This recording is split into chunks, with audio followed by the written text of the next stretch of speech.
Buenos días a todos, familia. ¿Cómo están? Es un gusto poder estar aquí, es un gran privilegio, una gran responsabilidad.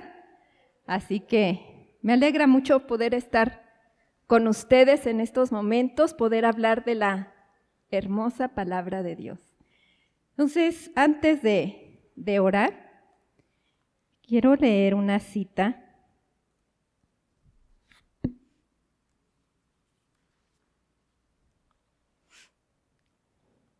Es en Hebreos 4:12 y quiero por favor que me acompañen a leerla con mucha atención.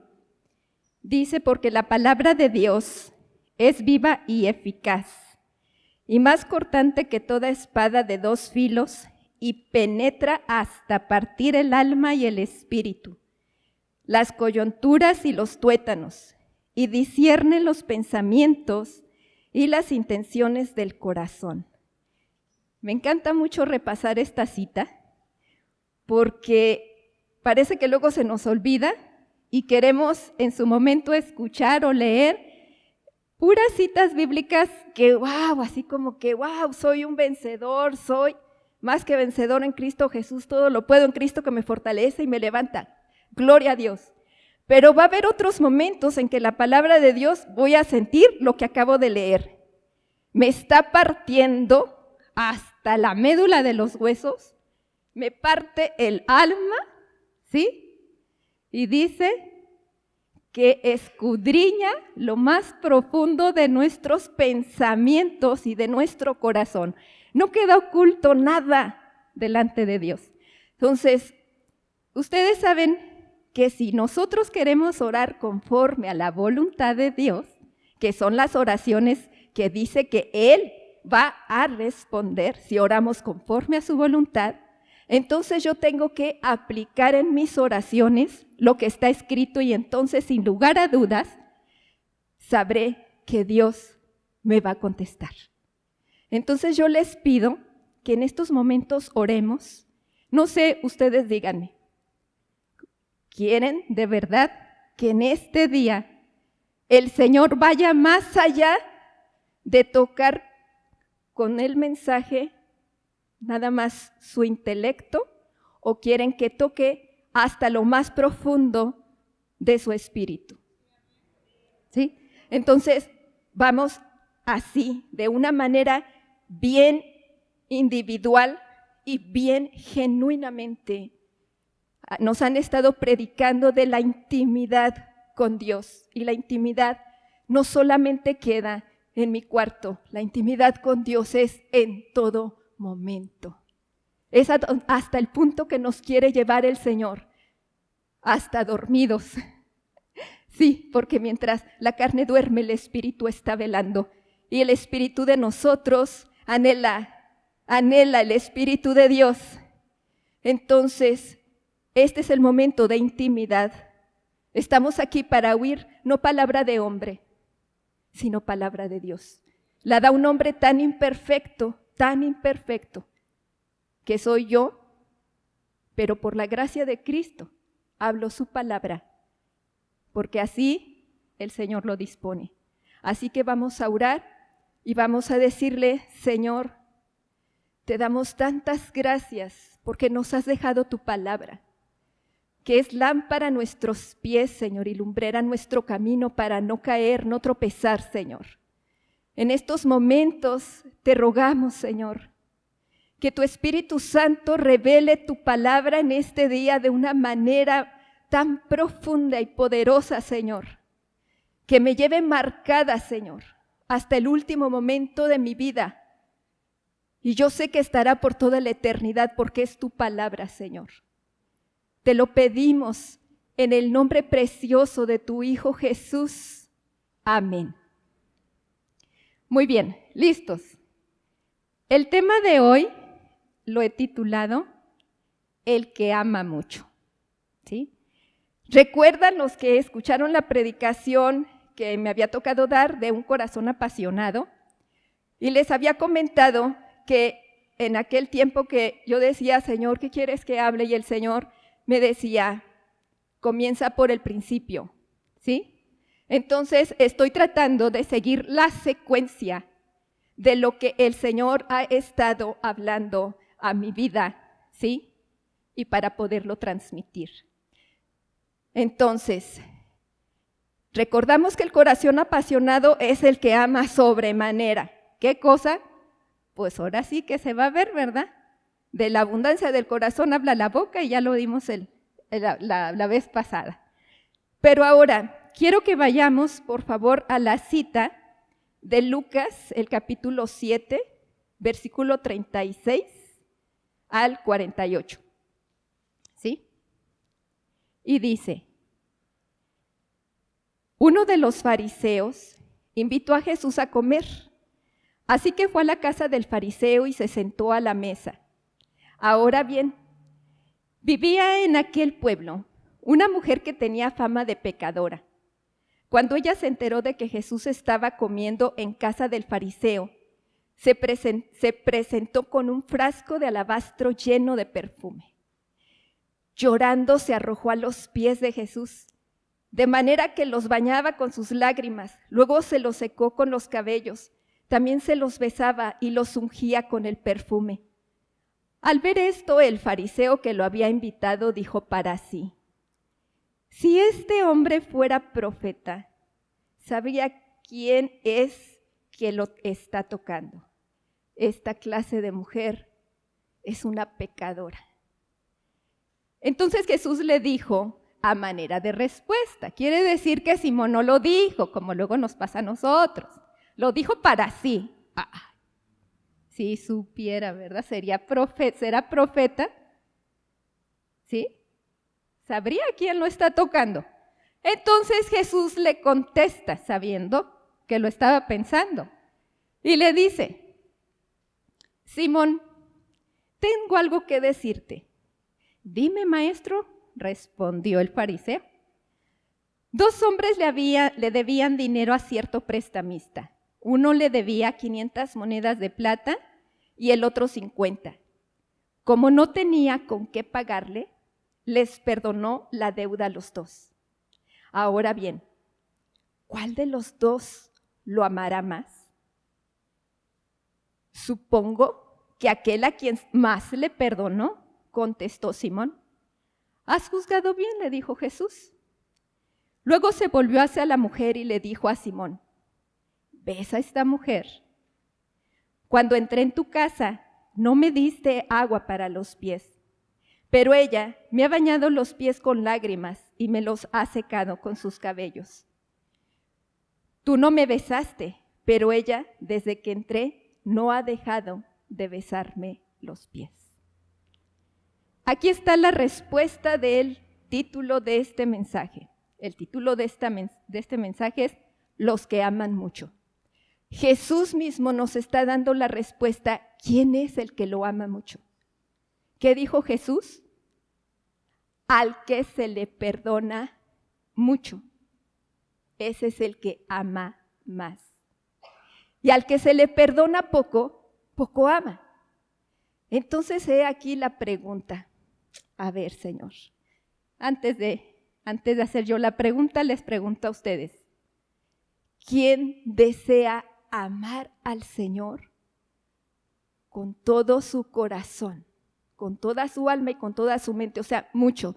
¿Quién lo desea? Entonces, si al que se le perdona mucho es el que ama mucho, tendrá que ser que primero necesitaré pecar tanto, así algo que yo dijera, esto de verdad, alguien así yo creo que muy fuerte para la historia es pensar lo que pasó en los holocaustos, ¿sí? En el tiempo de Hitler y todo lo que sucedía con los judíos, ¿sí? Entonces sí decimos, tendré que hacer esto, tendré que meterme al crimen organizado primero y hacer hasta que me ensucie tanto, venir a Jesús que me perdone para sentir ese perdón de Dios de tantas cosas. ¿Necesitaré eso? ¿O cuál será el problema? Antes de ir a ese problema, primero quiero que analicemos un poco qué es el pecado, ¿sí? Vamos a ver. Si me hacen favor de poner la diapositiva 2. Muy bien. Lo estoy poniendo de una forma lo más resumida posible, de verdad, porque cada uno de estos puntos nos llevaría a tener que dar una enseñanza, ¿sí? Pero vamos así, bien resumido. El pecado es fallar, es errar al blanco. ¿Cuál blanco? ¿Sí? Si yo tuviera un arco, ¿verdad? Y ahí estuviera donde yo tengo que dar en el blanco, ¿sí? El blanco para nosotros es obedecer a Dios. Entonces, pecado es cuando yo fallo ese blanco. Cada vez que yo desobedezco lo que Dios ha ordenado, eso es pecado. Llámese lo que se llame. Imagínense, el Señor dice, aquel que sabe hacer lo bueno y no lo hace, le cuenta por pecado. Ah, caray. ¿Sí? El Señor dice, si tú no amas a tu hermano, ¿qué ves? ¿Cómo puedes decir que me amas a mí? ¿Sí? Y pónganle lo más grande que nosotros podamos imaginar. Eso es pecado, errar. Ahora, dice, ¿qué es el arrepentimiento? Es reconocer que nuestro pecado es una ofensa para Dios. Arrepentirse significa dar una vuelta completa y dirigirnos hacia Dios, dejando nuestro pecado para obedecer a Dios. Resumido, pero bien completa. Primero, arrepentimiento. Reconozco, ¿sí? Esto es acepto mi culpa. Eso es reconocer, sin excusas. Reconozco que yo fallé, pequé, Señor. Enseguida, arrepentirse significa darse la vuelta completa. ¿Qué quiere decir? Vamos a poner aquí ejemplos muy típicos hasta de adolescentes, ¿sí? Me gusta mucho involucrar porque la palabra es para todos. Suele pasar, ¿verdad?, que en su momento no gusta lo que está mandando la mamá. Y a lo no se le dice, pero por dentro, ¡ay, qué bien da lata mi mamá! ¿Sí? Sí, ¿a qué horas? Ahorita. Pues, ¿a qué horas es ahorita, hijo? Ay, pues ahorita. No está honrando a la madre en ese momento, ¿estamos de acuerdo? ¿Sí? Entonces, arrepentirme es dar la vuelta completa. Sí, mamá, ahí voy. ¿Sí? Si me está tocando por ahí el adulterio, en este camino está el adulterio. Si yo me quedo a medias, lo alcanzo a ver. La vuelta completa es, me alejo a todo lo que me pueda llevar a caer en adulterio. Queda claro, ¿verdad? Y luego dice, dirigirnos hacia Dios dejando nuestro pecado para obedecer a Dios. Eso es el arrepentimiento. ¿Qué es el perdón? El perdón es que se ha cancelado la cuenta. ¿Sí? No es que no haya tenido culpa, no es que no haya cometido algo, pero alguien paga la cuenta. Me dicen, queda cancelada tu cuenta. Imagínense, Dios nos libre de un accidente, pero si se atropella a una persona, ¿qué es lo que pasa? Y muere la persona. La familia de esa persona me otorga el perdón, ¿sí? Ahí es el perdón, pero esa persona no va a revivir. ¿Estamos de acuerdo? Hay una culpa que me es perdonada, no me meten a la cárcel. Muy bien. Ahora, hay algo que yo quiero de verdad, con todo mi corazón, que quede muy, muy claro. Es necesario, para arrepentirnos, tener convicción de pecado, ¿estamos de acuerdo? Si yo no estoy convencido de que pequé, de que me arrepiento, ¿sí? ¿Estamos de acuerdo? El Espíritu Santo, Jesucristo, dijo que el Espíritu Santo quedaría con nosotros, vendría a traernos convicción de pecado. Pero para mí es muy importante y que este tema he estado orando, y yo dije, Señor, dame la capacidad para poder hablar de este punto de la convicción del pecado y que no haya confusión. Es muy importante que no vayamos nosotros a confundir lo que es la voz del Espíritu Santo que nos está trayendo convicción de pecado para arrepentirnos y no confundir lo que es cuando el diablo, Satanás, que es llamado el acusador, me está acusando. ¿Sí? En esto hay un grande peligro. ¿Por qué? Porque si es el acusador el que me está acusando, lo que me va a traer es condenación. Y quiero, por favor, para que quede más claro, si me pasan la diapositiva 1. La 1, por favor. Igual, lo trato de resumir, porque son temas muy, muy extensos. La convicción de pecado que nos da el Espíritu Santo, ¿sí? Esta nos llevará a dar pasos para ser liberados de la culpa y recibir el perdón de Dios, depender de su gracia y abrazar sus promesas. La convicción de pecado me va a llevar a ir a la presencia de Dios con sinceridad de corazón y decir, así como lo hizo la mujer de la que acabamos de leer.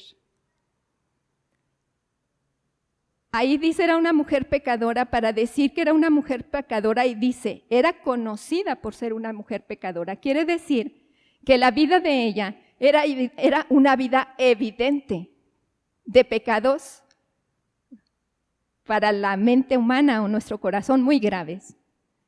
No sabemos qué. Podría ser, no sé, prostitución, que hubiera practicado hechicería, no lo sé. Pero ella se arroja a los pies de Jesús, sin importar lo que pensaran de ella, sin importar si a lo mejor la fueran a correr de ese lugar, si Jesús mismo se la fuera a quitar. Estamos hablando de aquel tiempo. Y era algo muy fuerte. La voz del Espíritu Santo me va a llevar a la humillación. Y está escrito en la palabra, el corazón contrito y humillado no lo desecha el Señor. Tú no vas pensando más en el orgullo, en una autodefensa, no vas pensando en qué van a decir. Tú simplemente dices, Señor, he pecado. Así como lo dijo David cuando lo confrontó el profeta Natán, los que recuerdan, del adulterio y de la muerte de Urías Eteo. ¿Y cuál fue la actitud de David cuando por fin se le abren los ojos? Él no dice, pero Betsabé, ¿cómo no volteó a ver si no había nadie, Señor? David simplemente cayó la convicción de pecado sin más y dijo, he pecado contra Dios.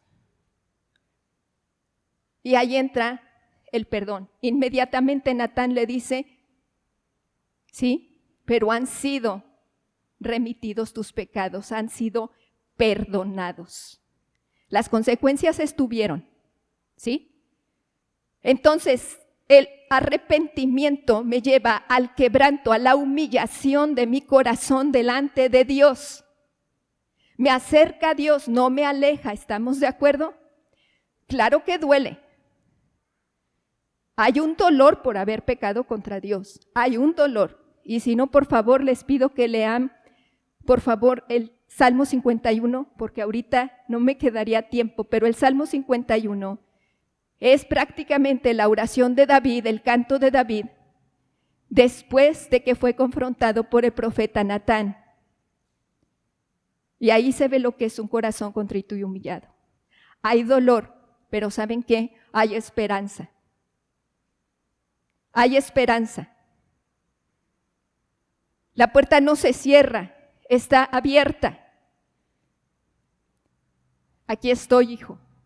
Y aun cuando los llegan a ser tan fuertes, muchas veces las consecuencias de esos pecados, porque va a haber consecuencias irreversibles y que van a afectar hasta terceras personas, y eso duele muchísimo. La bondad de Dios es tan grande, tan inmensa, grande, que te dice, hijo, te perdono. Las consecuencias es el pago, es por el pecado y no lo puedo quitar. ¿Sí? Pero voy a estar contigo. Te voy a fortalecer a cruzar este camino, te voy a ayudar. Y si por aquí hay personas separadas por divorcio y han tenido que ver que sus hijos quedan en medio de toda la situación, van a saber más claramente de lo que estoy hablando. Pero el Señor te dice, yo te voy a ayudar.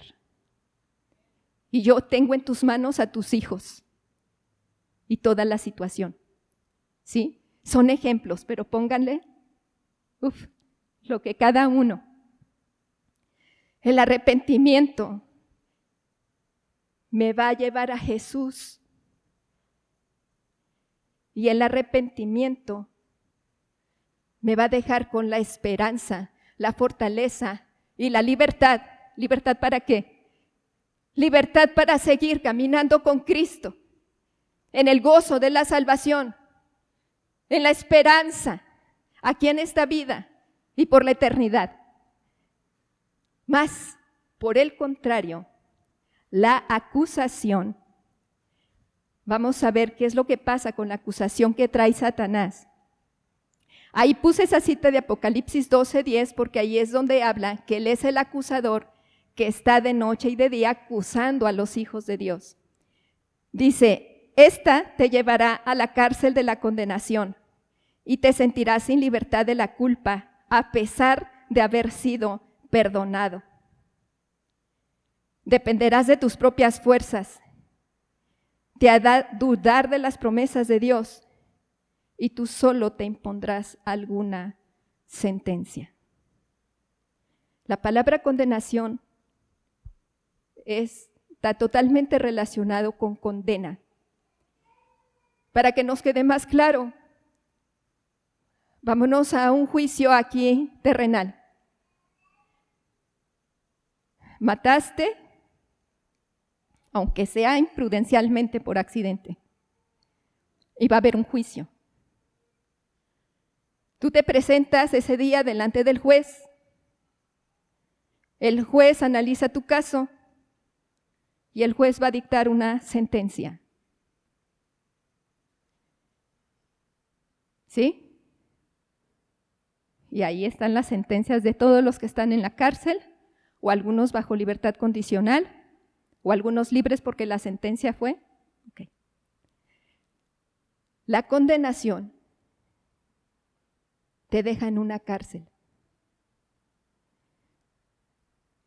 Si esa voz que tú estás escuchando, yo hice esto, yo pequé esto, ¿cómo es posible que yo haya hecho esto? ¿De qué manera fue que pequé contra el Señor? Y en lugar de ayudarte a acercarte a Dios en libertad, hay una barrera. Tú te sientes en una cárcel y te dictas una sentencia. ¿Por qué se los digo? Porque puedo entender la condenación.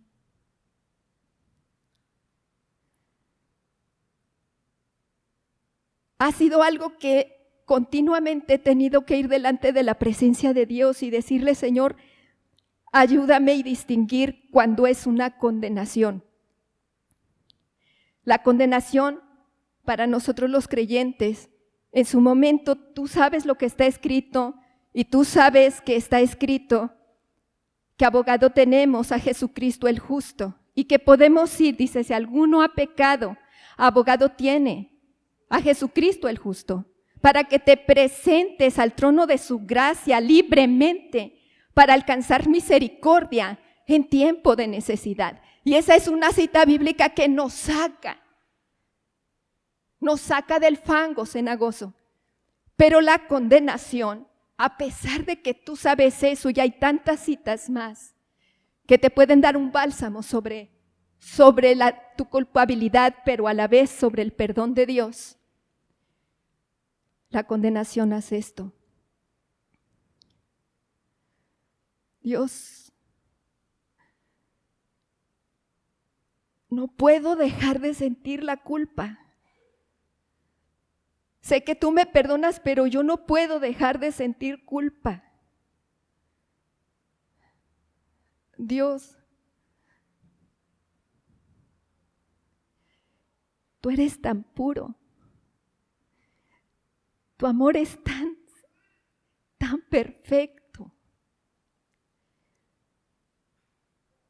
Y yo, Señor, aún conociéndote, he fallado de esta manera contra ti. Que, Señor, seguramente, de verdad, mi vida es para que no vuelva a ser restaurada. Y si yo te servía, satisfecho estoy, Señor, con que no me quites de tu presencia. Pero ¿cómo puedo volverte a servir? ¿Cómo puedo, Dios?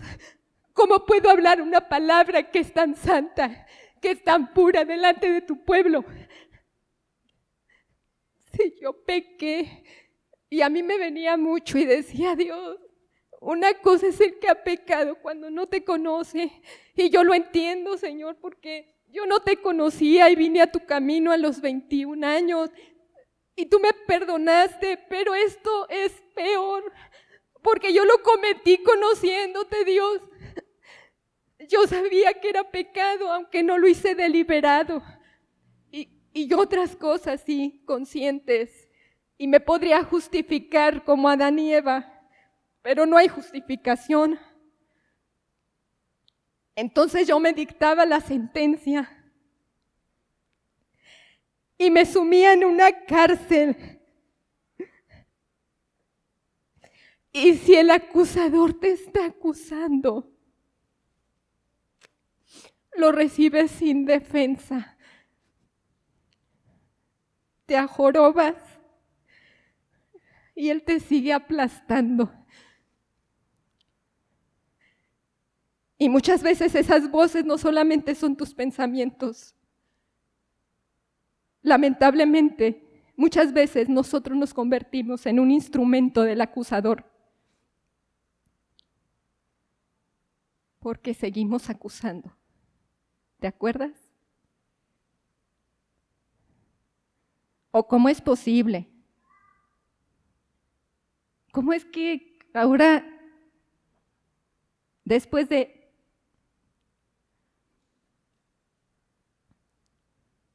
y la condenación, aunque sabes que Dios te perdonó, pero tú no tienes libertad?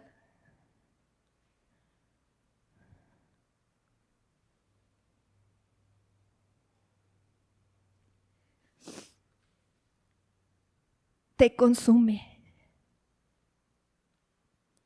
y te estorba. Y esa es la manera en que dudamos de las promesas de Dios. Porque si no dudara de las promesas de Dios, yo no me quedaría en esa cárcel. La defensa no es que me ponga a defenderme delante de las personas, no. Si alguien me acusa de verdad, o sea, esa no es la defensa. Tratar de dar explicaciones.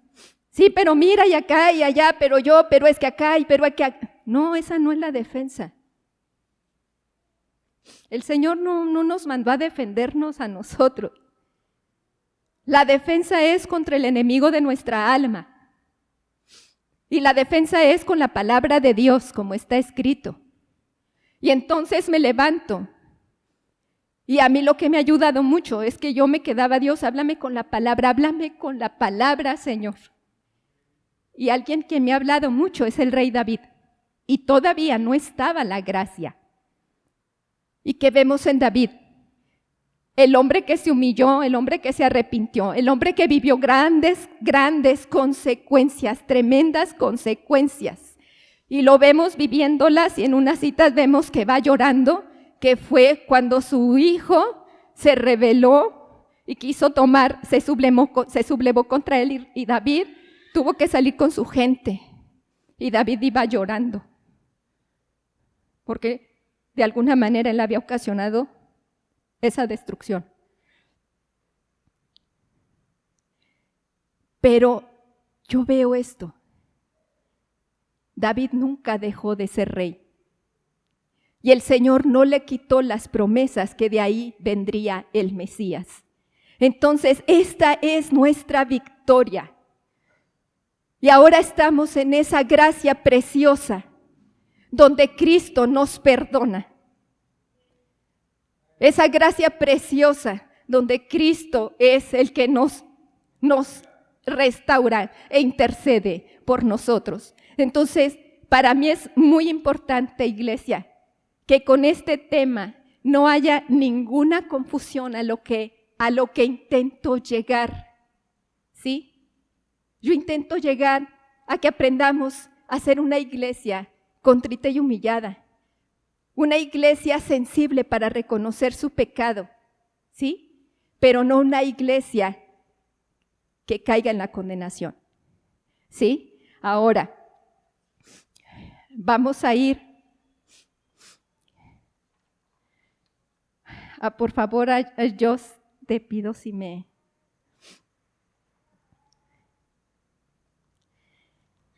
Voy a hacer un ejemplo aquí.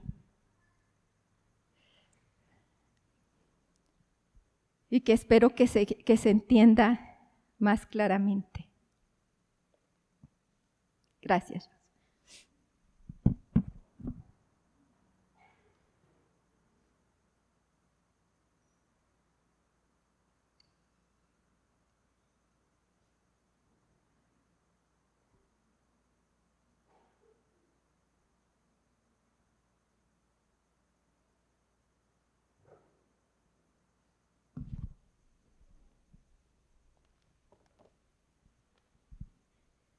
Muy bien. Vamos a retomar con el punto que iniciamos. Al que mucho se le perdona, mucho ama. Necesitaremos nosotros, ¿sí?, pecar mucho para poder amar mucho. Mire, traje esto para poner un ejemplo. Este vaso, tan pura el agua, es Jesús. No es Jesús, perdón. Es Dios. El Padre, el Hijo, el Espíritu Santo, aquí está.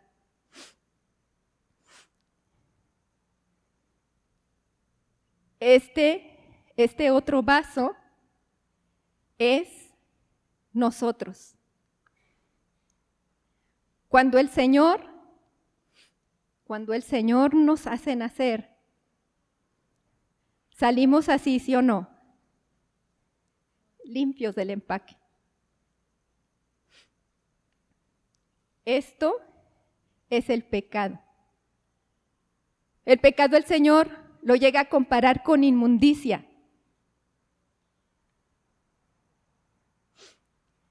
Vamos a ver si es necesario cometer tantos pecados para yo reconocer cuánto me ha pecado el Señor.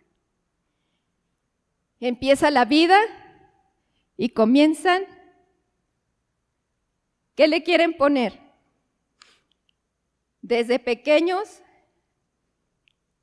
empiezan esos berrinches que si tuvieras el cuchillo en lugar de una pluma, no le encajabas la pluma al papá, le enterrabas el cuchillo. O sea, un enojo de, wow.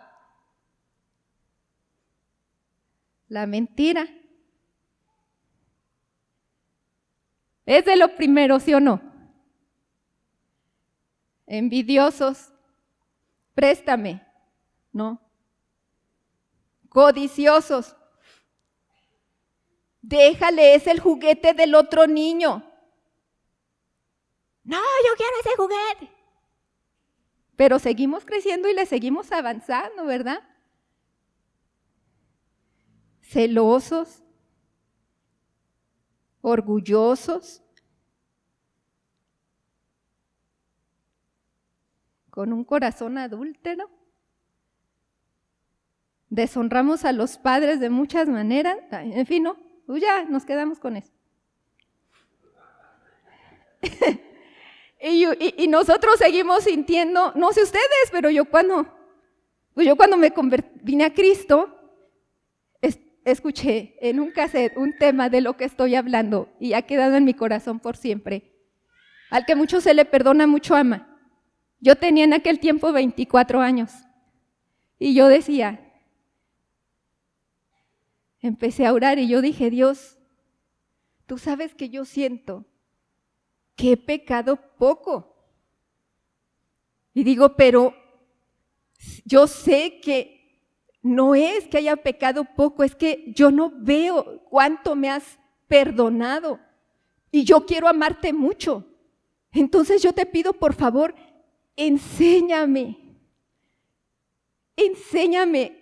muéstrame cuánto he pecado para yo poderte amar mucho, porque yo quiero amarte mucho.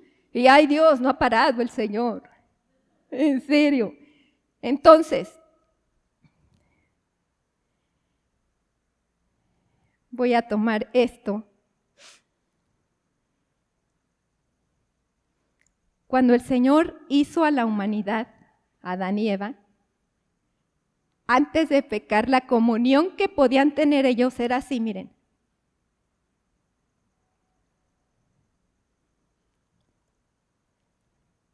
No había pecado, ¿estamos de acuerdo?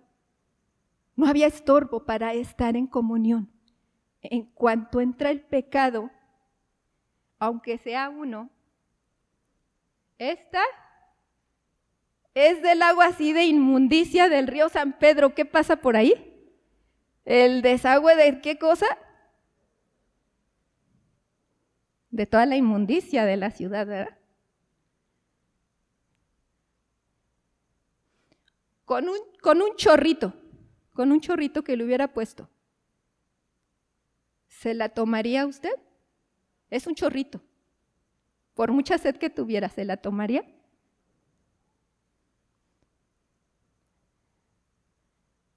¿Cómo puede Dios?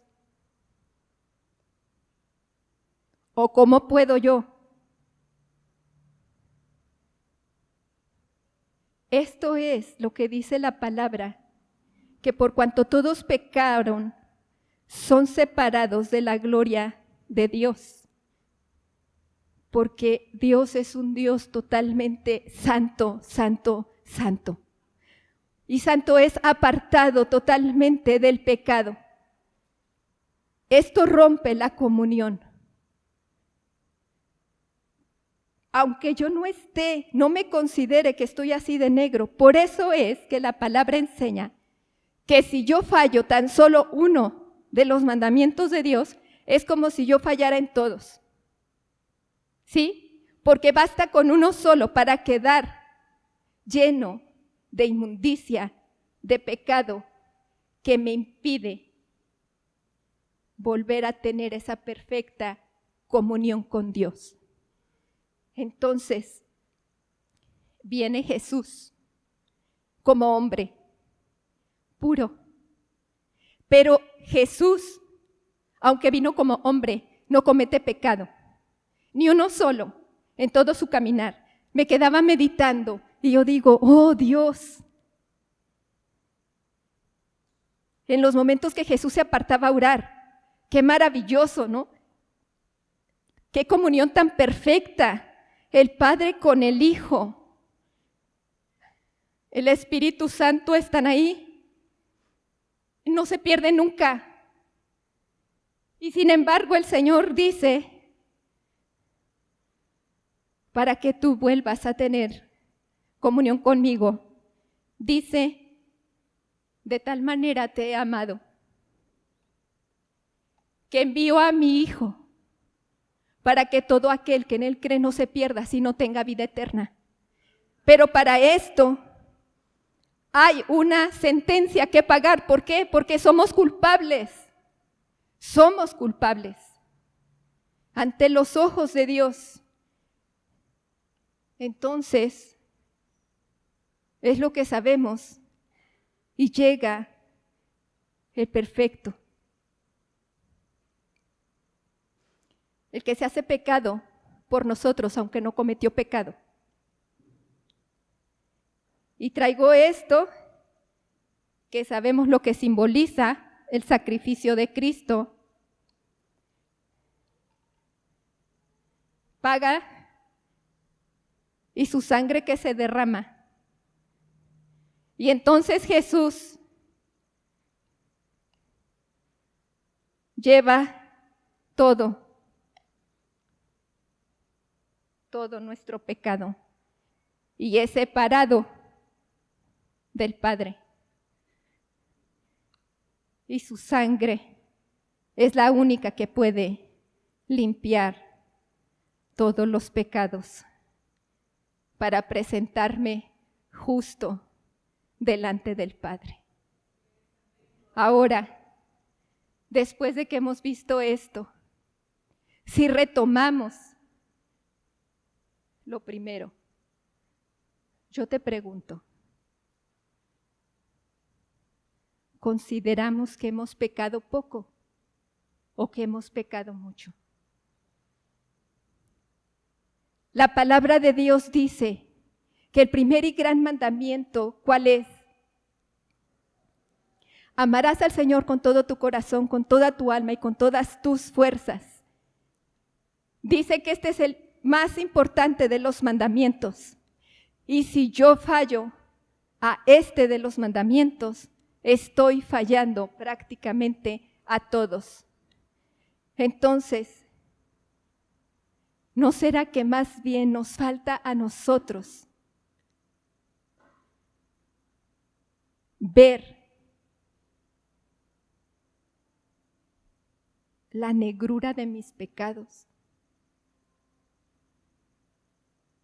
para yo poder amar mucho al Señor? Esto es con lo que yo quisiera que nos quedáramos en nuestro corazón esta tarde, esta mañana. Y no sé si tú quieras decirle al Señor, Señor, enséñame a reconocer cuánto he pecado, porque yo te quiero amar mucho. Enséñame a ver que ha sido suficiente lo que yo he hecho y poder arrojarme como esa mujer ante los pies de Jesús y poder recibir todo lo que recibió esa mujer y que el Señor quiere darnos.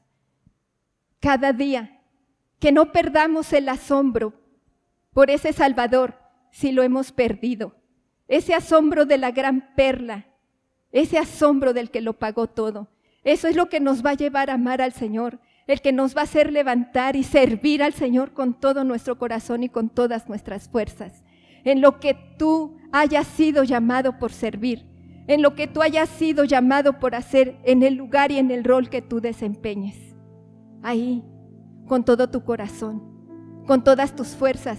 Y eso nos va a llevar también a amarnos a nuestro prójimo como a nosotros mismos. Así que yo les pido, vamos a orar, por favor, y vamos a pedirle al Señor. ¿Eres tú con el Señor? Y tú sabes qué tanto tú quieres estrechar tu relación con Cristo. Qué tanto tú quieres entrar a esa intimidad que tanto nos han estado predicando últimamente. Y que este corazón contrito y humillado como el de David es el que lo puede lograr. Algo fuerte, como todos los siervos de Dios en todos los tiempos. Vamos a orar, por favor. Les pido que se pongan de pie. Señor, te damos muchas gracias, Padre. Muchas gracias por tu preciosa palabra. Gracias, Señor Jesucristo, porque tú eres bueno, Señor, en gran manera. En estos momentos, Señor, nosotros queremos pedirte, por favor, ayúdanos, Señor. Ayúdanos a reconocer cuánto tú nos amas, Señor. Cuánto tú, Señor, has hecho por nosotros, pecadores, Señor.